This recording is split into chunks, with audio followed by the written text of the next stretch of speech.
জেলা যিনি কর্তৃক আয়োজিত আজকের এই ফার্স্ট বোর্ড মিটিং জাতীয় সেবা সপ্তাহ উদ্বোধন অনুষ্ঠানে উপস্থিত সম্মানিত সভাপতি, উপস্থিত সম্মানিত বৃন্দ, আসসালামু আলাইকুম। আমি শুরুতে জেলা তিনের পক্ষ থেকে সবাইকে শুভেচ্ছা জানাচ্ছি।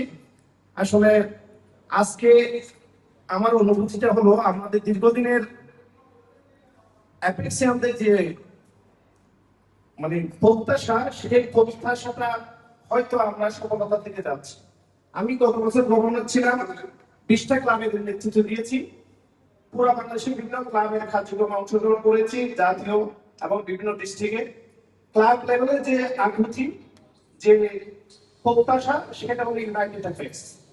আমরা এমন কথাও শুনেছি যেখানে বলা হয়েছে আপনারা ঐক্যবদ্ধ না হলে এখানে আসিয়েন না, এরকম জাতীয় নেতাদেরকে বলা হয়েছে। তো আপনার আজকে এই মঞ্চে এসে আমি খুবই প্লিজড। আমি যারা নেতৃত্ব দিচ্ছেন সবার কাছে শুভকামনা জানাচ্ছি।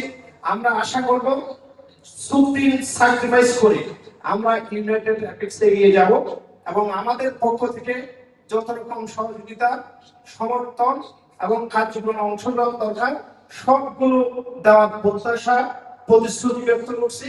এগিয়ে যান United apex Bangladesh. Apex Bangladesh প্রতিষ্ঠিত হোক 2026 থেকে। আসসালামু আলাইকুম, সবাইকে শুভেচ্ছা।